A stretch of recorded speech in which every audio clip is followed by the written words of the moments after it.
Hey guys, today we're going to be flipping through Vogue Pattern Book April-May 1944. This is actually my first time flipping through this specific magazine, so we're looking through it together, and I'm expecting to see something probably in reference to World War II, maybe like fabric rationing or being more economical with the use of fabric. So every Vogue Pattern book starts off with some advertisements. This is actually my third. I think I have two from 1947. So it looks as though in this issue there's some stuff about outerwear, winterwear, lots of stuff about suits, and also some springtime fashions under the sun, and also a section on lingerie. Again, some more advertisements. So here's our first evidence of being conservative with fabric due to World War II. As part of this button advertisement, they're telling you a way to refurnish an old dress into a new one. And as you can see, color blocking was really popular around this period because people were trying to reuse bits of old dresses or any small amounts of fabric that they had left over to make new clothes. We've also got some ads for things for hair, so we have shampoo, pomade, and setting lotion. Also some dry shampoo in powder form. I feel like Vogue is always several years ahead of whatever the rest of fashion is doing. Like this jacket, from the front of it and also from this patch pocket, you can tell it's from the mid-40s, but the back of it, like where it's kind of like a swing coat, looks really 1950s, and these sorts of box coats were really popular throughout the late 40s into the early 50s with this swing coat design. There are 5 important types of suits as far as design goes. You can see them on pages 17 to 21. There are the box suit, the classic suit, the bolero suit, the cardigan suit, and the fitted suit. You can adapt them by their fabrics and accessories to town or country, casual or formal wear. For casual suits, tweed and flannel are the wisest choices. For general daytime wear, there are menswear fabrics, gabardine, twill, serge, and soft monotone woolens. For afternoon and dinner suits, woolen can be used, but most formal are the suits of fail, satin, taffeta, or moire. So here are some blouse designs to wear under suits. These all look very mid-40s. I actually made a blouse that looks pretty similar to that from the mid-40s, so I'll link that video above if you'd like to take a look. So here are some bags that they're suggesting to be paired with suits. There are ones that you can buy and ones that you can make. I actually really like that one, and that one's really interesting. It's like a clutch and a bag kind of put into one. Let's turn to page 62 for directions for making. So it looks like these bags, it isn't like a pattern that you can buy. They just like tell you the measurements that you need to have to make the bag here. Here are again some belts that you can pair with suits. I feel like vintage belts are so much more fun than modern belts. Like you don't really see this diversity of like styles and belts anymore. How to make a suit. Life being one suit after another, it is inevitable that you should want to make a suit, and then, having found that you can do it, make more. Here is all you need to know. We'll point out where you may need to tailor as we go along. Never overfit. This will lose the lines of the pattern. Overfitting is worse than underfitting. A too tightly fitted suit, too closely nipped in at the waistline, looks skimpy and cheap. The placing of the buttons is another fine point. Always place one button right at your waistline so that the break will come in the right place. Bend over forward from the waist and you'll find that place. Even so small a point as the way you sew on your buttons is important. Cross 2 pins where you want to sew the button. Sew the button on top of them. Pull them out and your button will be loose enough so that you can wind your thread around underneath it to form a shank. Then the button will not pull. So here we're starting to see some suit patterns that are available to purchase from Vogue. If you'll notice, it's not just the suit pattern, but also a pattern for this like basic sweater that you can make out of jersey.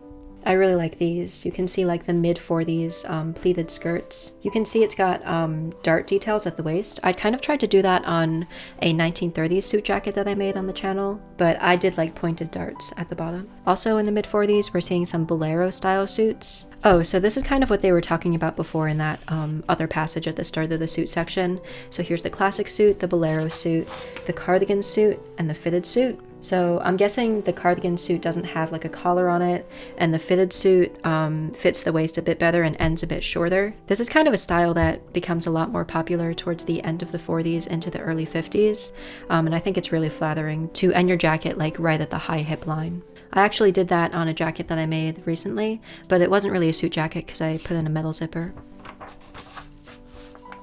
Here's the spring coat collection. This looks straight out of the 1950s. That's crazy. You know, with these like big patch pockets. This is a bit more typical as to what we would see in the 1940s, just like a big box coat. Here we've got what looks to be a 2-piece dress. I'm not sure if all of these are coats though. Yeah, they're calling this a peplum coat, looks like a suit in the front. I just think that the Vogue designs are like so creative. Like I really love the like half princess lines on this. Here we've got some apron patterns.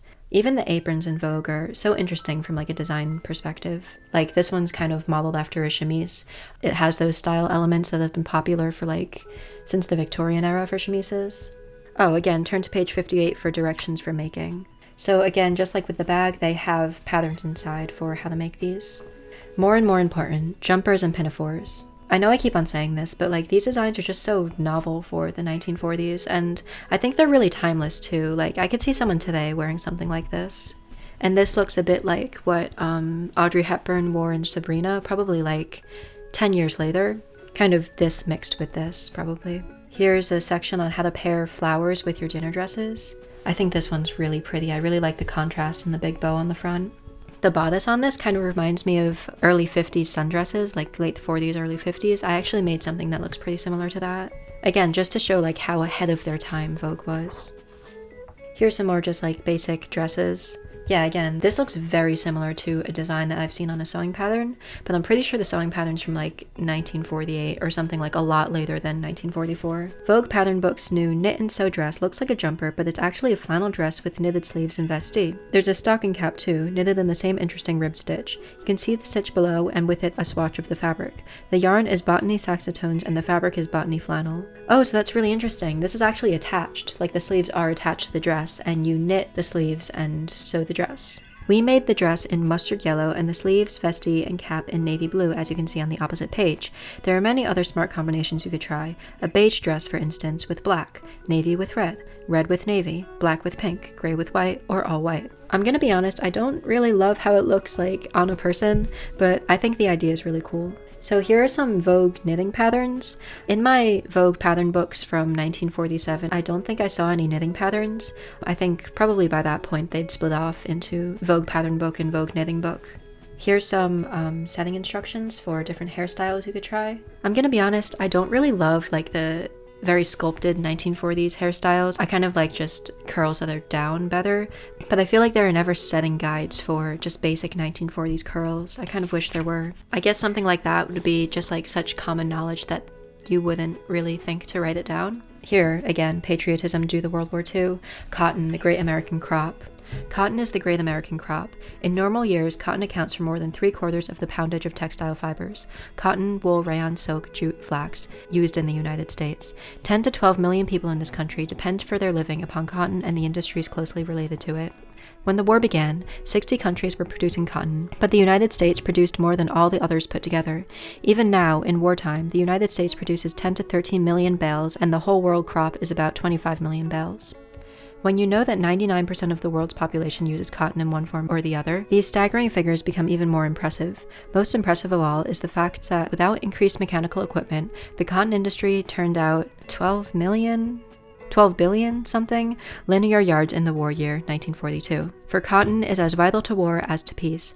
American soldiers and sailors are clothed and equipped largely by cotton, from camps in the desert to ships in the North Atlantic. Cotton has protective qualities and can insulate against the cold and heat and wet. Cotton is used for healing, for bandages, and many medical supplies are made from it. Cotton is on the death-dealing side too, for as a base for explosives, it is a major war material. All this is a stern and realistic background for the cottons that are this spring the stars of the fashion picture. Yet even here, cotton has its practical side, for cotton can be washed and starched and ironed. It is comparatively inexpensive, it is easy to cut and sew, it is cool, it is strong, and since the industry has produced enough for war needs and for civilians too, you can enjoy these spirit-lifting fabrics yourself when the warm weather comes. That's actually really interesting. I read this book recently called The Fabric of Civilization, and it was basically about how all these natural fibers throughout the course of history have like altered the way civilizations have developed. And I think like the biological side of the production of natural fibers where, you know, there's like all these years of selective breeding behind these crops and how each fiber has like unique properties to it is really interesting. And that's kind of something that's lost now that most fabrics are synthetics. So here's some jute bags, and it looks like they have the crochet pattern instructions in the book for you. Crochet for yourself for spring a hat and bag that look like straw but are really made of a crisp rayon yarn. And it looks like it's both berets and bags. The over-the-shoulder bag is big and square and will hold all the ration books and addenda that you have to carry around these days without getting out of shape. Honestly, I'm surprised there are like this many references to World War II in this book. This looks straight out of the 1950s. Maybe this would have been tucked into the skirt in the 50s, but the design looks straight out of the 50s. Here's just some more suits, some more dresses. You can kind of tell that Vogue is definitely catering to like an audience that's on the older side, because these are all like very mature dresses. There's nothing really in here for teenagers or people in their early 20s. So here's the Under the Sun section that I mentioned earlier. Looks like things for the beach. I mean, just after I said that, it's mostly things for older women. A lot of these are very youthful designs. I love vintage swimsuits and beachwear. I think they're all really pretty, especially this with the cover up, this dress and the swimsuit. Some more dresses for evening. Canteen dresses for dancing with the boys, another reference to World War II. This is a really interesting design. I don't think I've really seen anything like this before. I know peasant blouses were pretty popular in the 1940s, but it's interesting to see that combined into a dress. I really like this one too. That's very timeless. Again, some more suits. And here's the lingerie section. Bed jackets and nightgowns. So here's the directions for the like half knitted, half sewn dress. It comes in sizes 12, 14, 16, 18. And it looks like you do have to buy the pattern for the dress itself, because it says for the fabric, see back of pattern envelope 5054. Here's an ad for dress shields. I was actually reading Ladies' Home Journal from the 1890s today. I got it today at the antique store for $20 for like 5 years of Ladies' Home Journal all bound into one book. I was so excited. But they have ads for dress shields too, so those were around for quite a long time. Here's the instructions for the aprons. An ad for tampons. I didn't know that tampons existed back then. Oh, it looks like there are also instructions on how to make those flower hats from the evening dress section. Ad for a custom dress form. That's actually a really nicely designed ad. Women of America, aged 20 to 49, help towards complete and final victory. Join the WAC. Again, the instructions for the bag. This must be the crochet instructions for the jute bags that aren't actually made of jute, and approximate yardage for patterns in this issue. So yeah, that's about it. I hope you guys enjoyed this Vogue pattern book. If you liked it, I do have 2 more we could look through together. I just absolutely love Vogue pattern book and the designs inside and everything that you can learn about fashion, because as you saw, it's not just patterns, it's also like a lot of other information that's helpful to anybody who's studying vintage fashion. I hope you enjoyed the video, and see you guys next time.